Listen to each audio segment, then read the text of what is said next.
Hello दोस्तों, compass के बारे में आप सबने सुना होगा। अक्सर रेगिस्तानों में, सागरों में या फिर जंगलों में लोग दिशा ढूंढने के लिए कंपास को काम में लेते हैं। एक ऐसा ही एक इनविजिबल, अदृश्य कंपास हम सबके पास हमेशा मौजूद रहता है। जी हाँ, मैं बात कर रहा हूं इस प्रकृति की, जो कि एक कंपास के रूप में हमेशा हमारे साथ रहती है, हमेशा हमें भटकने से रोकती है, हमेशा हमें करेक्ट करती है, ठीक करती है। हमारे इंट्यूशन को जब भी प्रकृति हमें कुछ मैसेज भेजती है हमें करेक्ट करने के लिए, तो हमारे इंट्यूशन को उसका पता चल जाता है। इस केस में हमारे पास दो विकल्प रहते हैं कि हम अपने आप को करेक्ट करें या ना करें। एक लिमिट तक हमारे पास ये चॉइस रहती है कि हम उस फैसले को माने या ना माने। हो सकता है एक लिमिट बाद में, एक वक्त बाद में चॉइस ना रहे, पर पहले रहती। हम चाहें तो खुद को करेक्ट कर सकते हैं, सही रास्ते पर चल सकते हैं। तो अगर आप जानना चाहते हो कि जिंदगी में जब भी हम डिस्ट्रैक्ट होते हैं, जब भी चैलेंजेस हमारे सामने आते हैं जो कि हमें गुमराह करने का प्रयास करते हैं, तो प्रकृति कैसी हमारी मदद करती है हमें करेक्ट करने में, कैसे हमें सही राह दिखाती है, सही मार्ग दिखाती है। तो ये वीडियो एंड तक जरूर देखिएगा, एक भी स्टेप मिस मत कीजिएगा, क्योंकि इस वीडियो में मैं आपको पहले 3 स्टोरी के माध्यम से ये समझाने वाला हूं कि हमारे पास किस टाइप के चैलेंजेस आते हैं, किस टाइप के डिस्ट्रैक्शन आते हैं, और वो हमें कैसे जीवन में ना केवल भटकाते हैं बल्कि कई बार बहुत ज्यादा गलत मार्ग पर, गलत राह पर ले जाते हैं। और इस केस में प्रकृति हमारी सहायता करनी चाहती है, पूरा यूनिवर्स हमारी सहायता करना चाहता है हमें करेक्ट करने के लिए। तो हम कैसे पहचानें? तो ये तीनों कहानियां और साथ में लास्ट में मैं मेरे साथ हुई उन घटनाओं के बारे में भी बताऊंगा जो प्रकृति ने मुझे करेक्ट किया और जिसका बेनिफिट आज मैं अपने जीवन में उठा रहा हूं। तो चलिए वीडियो शुरू करते हैं। मैं अपनी बात को शुरू करता हूं पहली कहानी से। पहली कहानी आप सबने हो सकता है सुनी हो, डॉक्टर एपीजे अब्दुल कलाम के बारे में है, जो कि हमारे देश के 11वें राष्ट्रपति भी रहे हैं। मिसाइल मैन ऑफ इंडिया के नाम से उनको कहा जाता है। जब उन्होंने अपनी पढ़ाई पूरी की तो वो एयरफोर्स में जाना चाहते थे, और देहरादून में एक इंटरव्यू के दौरान 24 बच्चों का इंटरव्यू था और उनकी 9th रैंक थी। एयरफोर्स में सिलेक्शन का ये इंटरव्यू था और उनकी 9th रैंक थी। 8 बच्चों का सिलेक्शन हो गया और उनका नहीं हुआ। यहां से वो काफी निराश हो गए, और गरीब इतने थे, बिल्कुल गरीब परिवार से ये बिलोंग करते थे कि देहरादून से वापस घर जाने तक का पैसा नहीं था। वहां से इन्होंने ऋषिकेश की बस पकड़ी, ऋषिकेश आ गए, वहां पर गंगा में स्नान किया, और इतने ज्यादा नेगेटिव थॉट्स माइंड में आ रहे थे, सुसाइडल थॉट्स माइंड में आ रहे थे कि अब जीवन में क्या करें कुछ समझ में नहीं आ रहा था। अब लगे कि सब कुछ लुट चुका है, बर्बाद हो चुका है, मैं हार चुका हूं। ऐसे थॉट्स अब्दुल कलाम के माइंड में आते हैं। वहां से जब वो आगे बढ़ते हैं और निराश मुद्रा में चल रहे होते हैं, तो कहते हैं उन्हें शिवानंद स्वामी नाम के एक स्वामी साधु मिलते हैं, और वो देखते ही पहचान लेते हैं कि तुम निराश लग रहे हो, तुम्हें निराशा किस बात की। तो अब्दुल कलाम को वो व्यक्ति बड़े शालीन लगते हैं, प्रभावी लगते हैं। तो अब्दुल कलाम उनको पूरी बात बताते हैं कि ऐसे ऐसे मैं निराश हूं और मैं जिंदगी से कहीं ना कहीं हार गया हूं, अब मेरा क्या होगा आई डोंट नो। तो शिवानंद स्वामी उन्हें समझाते हैं, अपने आश्रम ले जाते हैं और बताते हैं कि देख, हमारा सबका डेस्टिनी है और हम सबके कुछ ना कुछ लाइफ में बनना है, हमें किधर ना किधर जाना है, एक निश्चित डायरेक्शन हमारे पास है। अगर तुम्हारा एयरफोर्स में सिलेक्शन नहीं हुआ, इसका मतलब यह है कि प्रकृति तुमसे कुछ बड़ा करवाना चाहती है, और वो पहले से फिक्स है। ये सिर्फ तुम्हारे मार्ग का एक माइलस्टोन था जो तुमने पार किया। हार नहीं माननी है, तुम बहुत बड़े बनने वाले हो, आगे जाकर तुम्हें बहुत कुछ बड़ा करना है। और अब्दुल कलाम को वो अपने आश्रम में रखते भी हैं, वहां से वो पैसा भी देते हैं, भगवत गीता देकर भेजते हैं, ये संदेश देकर भेजते हैं कि तुम कुछ बड़ा करने के लिए पैदा हुए हो, इसलिए यहाँ पर रुकना नहीं। दोस्तों, वही अब्दुल कलाम आगे जाके missile man of India, one of the greatest scientist, president of India बनते हैं। ये कहानी हमें बताती है कि जैसे अब्दुल कलाम के जीवन में जब वो निराश थे, तो शिवानंद स्वामी जैसे सकारात्मक व्यक्तित्व के वो संपर्क में आए और उन्हें वो ऊर्जा मिली, वो सकारात्मकता मिली जो उन्हें जिंदगी में आगे बढ़ाने का काम करती है। ये कहानी हमें सिखाती है कि हमें अपने जीवन में जब भी चैलेंजेस आएंगे तो वो हमें निराश करेंगे। हम एक जगह जाकर हो सकता है टूट जाएं, हम कई बार निराशा के दौर से गुजरेंगे, तो उस वक्त हमें शिवानंद स्वामी जैसे व्यक्तित्वों की जरूरत होती है, ऐसे लोगों की जरूरत होती है जो पॉजिटिव बात करें, जो पॉजिटिविटी का गुब्बार लिए हो, जो हमें राइट चीज कह सके, सही मार्गदर्शन कर सके और पॉजिटिव बात कर सके, हमारे अंदर मोटिवेशन और पॉजिटिविटी का संचार कर सके। उसके लिए कोई लोग भी हो सकते हैं, बुक्स हो सकती है, हो सकता है वीडियो पॉडकास्ट हो। ऐसी चीजों के संपर्क में हमें जरूर रहना है। ये कहानी हमें सिखाती है कि जब जब जीवन में निराशा आए तो हमें उधर से पॉजिटिविटी मिल जाए, उधर से ये कहने वाला कोई मिल जाए कि तू अभी तेरी यात्रा जारी है, आगे कुछ होना है, ये अभी सिर्फ माइलस्टोन है। दोस्तों, ये कहानी अब्दुल कलाम के जीवन में ये बताती है कि प्रकृति ने उन्हें वहां पर करेक्ट करने की कोशिश की। ऐसे ही हमें भी प्रकृति जब भी निराशा आती है, जीवन में ऐसे मोड़ आते हैं, तो करेक्ट करने की कोशिश करती है। हो सकता है ये वीडियो आपके लिए वो करेक्शन वाला पॉइंट हो सकता है ये वीडियो आपके लिए, आपको करेक्ट करने के लिए बनाया गया हो, आपको निराशा मोड से ऑप्टिमिज्म मोड में लाने के लिए बनाया गया हो। अब बात करते हैं दूसरी कहानी की। ये कहानी है डाकू रत्नाकर की। हो सकता है आप सबने ये कहानी भी सुनी हो। डाकू रत्नाकर अक्सर जंगल के रास्ते से जाने वाले लोगों को लूटा करते थे, उनसे ठगी करते थे। एक बार नारद मुनि वहां से गुजर रहे थे और नारद मुनि के सामने डाकू रत्नाकर आए और बोले, भैया जो है वो सब निकाल दो, ये वीणा, ये तंबूरा, ये सब दे जाओ। तो नारद मुनि ने कहा, ऐसा क्यों करते हो तुम? तो रत्नाकर डाकू ने कहा, मेरे परिवार को पालन पोषण करने के लिए मैं ये काम करता हूँ। तो नारद मुनि ने उन्हें वहां पर समझाया कि क्या तुम्हारे परिवार के जिनके लिए तुम पालन पोषण के लिए लूटपाट का काम कर रहे हो, क्या जो तुम पाप इकट्ठा इस काम से कर रहे हो, भविष्य में वो परिवार उन पापों में शरीक होगा क्या? क्या उन पापों को जब भुगतने का समय आएगा, क्या वो परिवार तुम्हारा साथ देगा क्या? तो बोले देगा। बोले जाके पूछ के तो आओ, मैं यही खड़ा हूँ। वो नारद मुनि को वहां पे बांध के जाता है, घर जाके पूछता है सबसे कि जब मुझे पापों का भुगतान करना होगा, आप में से कौन कौन मेरा साथ देगा? परिवार कहता है, हम तो नहीं देंगे, तुम्हें हमारा पालन पोषण करना है, किसी भी तरीके से करो, हमें क्या फर्क पड़ता है, तुम्हारे पापों में हम क्यों भागी बने, तुम सही तरीके से भी तो काम कर सकते हो। दोस्तों, ये डाकू रत्नाकर नारद मुनि के पास आता है, बदल जाता है, उनसे माफी मांगता है, उनके पैर पड़ जाता है, उन्हें गुरु मान लेता है और नारद मुनि उन्हें वहां से जीवन बदलने वाला मंत्र देके जाते हैं कि राम नाम का जाप कर, राम राम बोल। डाकू रत्नाकर इतना बचपन से जो डाकू रहा है, उसके माइंड में ये चला कि जो राम राम है वो भी नहीं बोल पाया, वो मरा मरा बोल पाया।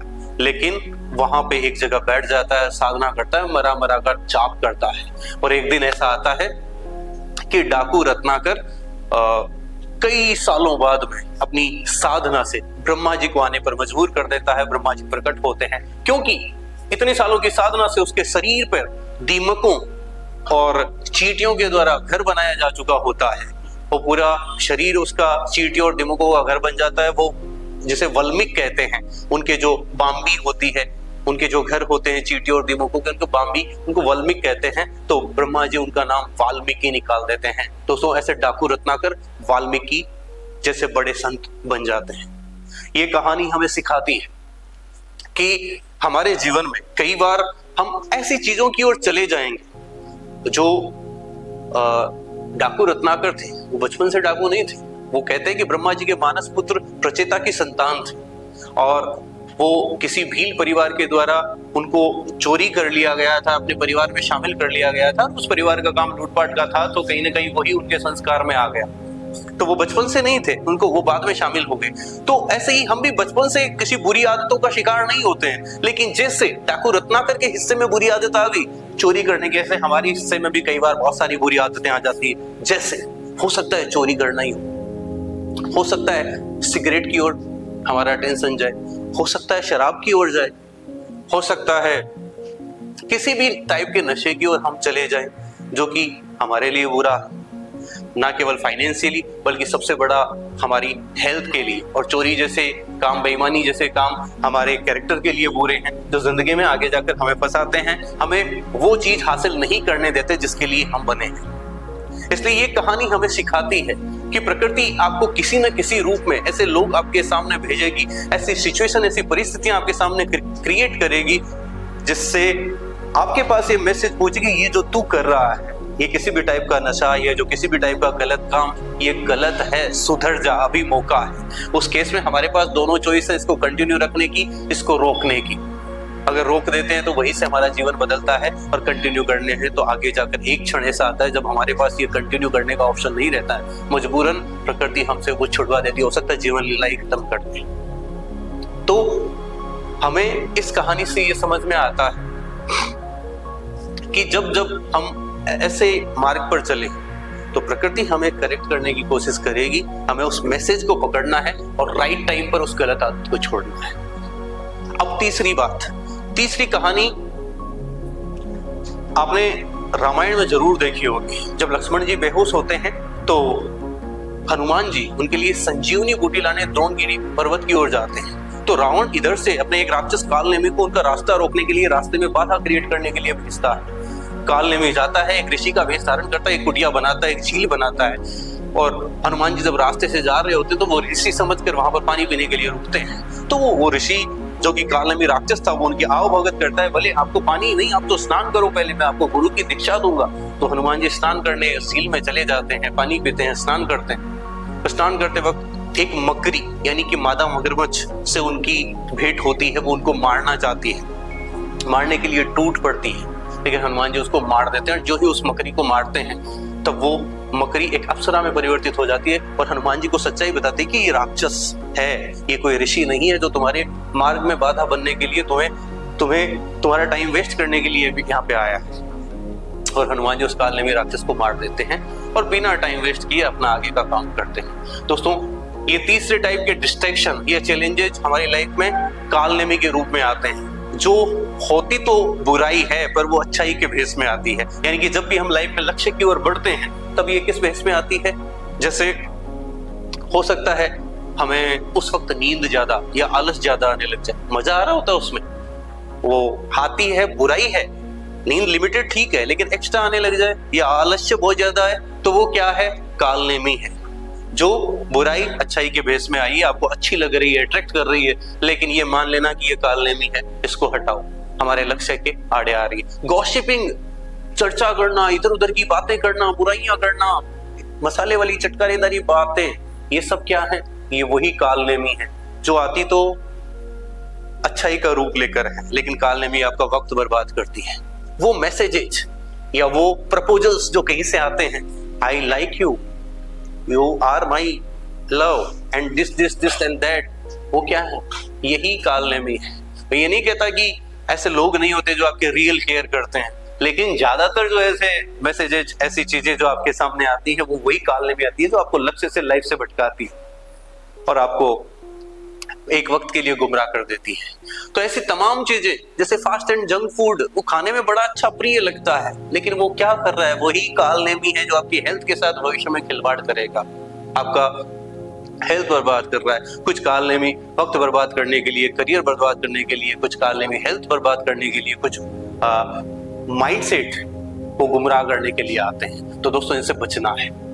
और जब जब ऐसी सारे डिस्ट्रैक्शन चैलेंजेस आते हैं, जैसे यहाँ पर कालनेमी के रूप में डिस्ट्रैक्शन था, चैलेंज था, लेकिन एक मकड़ी के रूप में वहां पर सॉल्यूशन भी था जो प्रकृति ने उसको करेक्ट करने के लिए भेजा था। अक्सर जब हमारे पास डिस्ट्रैक्शन आते हैं, हमें एक लाइफ के ऐसे मोड पर पहुंचते हैं जब हम डिस्ट्रैक्शन की ओर आकर्षित हो रहे होते हैं, तो उस वक्त हमें हमारे जो माता पिता या जो वेल विशर है, केयर टेकर है, वो क्या लग रहे होते हैं? ऐसे लग रहे हैं जैसे वो हनुमान जी पर मकड़ी या माता मगरमच्छ जैसे उनको मारने के लिए टूटी। तो ऐसा लगता है कि ये सब मुझे मारने के लिए, ये तो मुझे जान लेने के लिए पीछे पड़े हैं, ये पता नहीं क्यों मेरे पीछे पड़े हैं। लेकिन बाद में वही जब उनके अपने असली भेष में आते हैं तो वो अप्सरा जैसे लगते हैं। बाद में यही संदेश है जो हमारे लिए सही के लिए कहे गए हैं, हमारे भविष्य के लिए सही होने के लिए कहे जा रहे हैं, वो हमें फिर अप्सरा जैसे लगने लगते हैं। इसलिए ध्यान रखना, जब जब लाइफ में चैलेंजेस आएंगे, जब जब कंफ्यूजन होगा, जब जब ऐसा लगेगा कि अब आगे कोई रास्ता नजर नहीं आ रहा है, तो प्रकृति आपको करेक्ट करने की कोशिश करेगी। जब जब ऐसा लग रहा है कि हम गलत ओर जा रहे हैं, तो प्रकृति हमें करेक्ट करने की कोशिश करेगी। उस वक्त हमें अपने इंट्यूशन से ये समझना है कि ये गलत है। मैं मेरी लाइफ की आपको 2 घटनाएं, बहुत सारी हैं, उनमें से 2 घटनाएं बताता हूँ। जब मैं छोटा बच्चा था, यानी जब मैं 4th-5th क्लास में था, तो मोहल्ले में बहुत सारे लड़के जब हम खेलते तो कहीं से मैंने एक गाली सीख ली थी, और जिस दिन गाली सीखी थी उस दिन हर किसी को वो गाली से ही संबोधित करके बुला रहा था। तो मेरी मम्मी उधर से गुजरी, बोला क्या बोला रहे तू? तो मैंने कहा ये बोला। बड़ी प्रसन्नता के साथ मैंने ये कहा कि मैंने ये बोला। तो वहां से जो मुझे चांटा पड़ा, 5 उंगलियां छपी, और वो मुझे आज तक याद है। आज मैं चाह कर भी गालियां नहीं निकाल पाता हूँ, कोई मुझे पैसे देना कि गालियां नहीं निकाल पाता हूँ। इसका बेनिफिट मुझे आज कैसे मिलता है? क्योंकि मैं अपशब्द बोलता नहीं हूँ, बुरे शब्द बोलता नहीं हूँ, यानी मैं गलत वाइब्रेशन क्रिएट नहीं करता हूँ। और जब मैं गलत वाइब्रेशन किसी के लिए खुद क्रिएट नहीं करता हूँ तो मेरे पास भी नहीं आते हैं, यानी प्रकृति ने मुझे उसी वक्त करेक्ट कर दिया। और ऐसे ही एक कहानी और है, वो भी उन्हीं दिनों की है जब मैं छोटा था। जब हम क्रिकेट खेल रहे थे तो एक लड़के ने मुझे गुटखा ऑफर किया। उसने 1-2 दाने दिए, बोले खा, टेस्ट कर। तो मैंने खाए, और उनको पहले दिन तो मैंने पोंछ के खाए थे, तो ज्यादा असर मुझ पर नहीं हुआ था, 1 या 2 दाने लिए थे। अगले दिन उसने कहा कि यार हाफ तो ले, तू छोटा है क्या, अब क्या छोटा ही रहेगा क्या? तो हाफ दिया, मैंने वो खा लिया। उस दिन जो चक्कर और जो उल्टियां मुझे आई, मुझे ये पता चल गया कि ये काम मुझे नहीं करना है, ताउम्र नहीं करना है। और प्रकृति ने मुझे वो हल्का सा पनिशमेंट देकर उसी वक्त करेक्ट कर दिया, और मैंने उसको एडॉप्ट कर लिया। और आज उसका बेनिफिट मिल रहा है कि वो मेरे हेल्थ के लिए इश्यू नहीं है। आज मैं इस आदत को नहीं लेने की वजह से एक अच्छी हेल्थ वाली लाइफ जी पा रहा हूँ। अदरवाइज कहीं ना कहीं ये मेरे दांतों के लिए, मेरी पूरी हेल्थ के लिए खराब होता। दोस्तों, ऐसे किस्से आपके पास भी होंगे जब आपको प्रकृति ने करेक्ट किया होगा। प्रकृति हमेशा करेक्ट करने की कोशिश करती है, चाहे वो पर्सनल लाइफ हो चाहे प्रोफेशनल लाइफ हो। आपको पहचानना है, ये संदेश पहचानना है और सही चीज चुननी है। दोस्तों, ये वीडियो पसंद आया हो तो लाइक कीजिएगा, अपने सजेशंस कमेंट बॉक्स में जरूर लिखिएगा। आप नेक्स्ट वीडियो कौन से टॉपिक्स पे चाहते हैं वो भी बताइएगा, और हो सके तो वीडियो शेयर कीजिएगा। Thank you.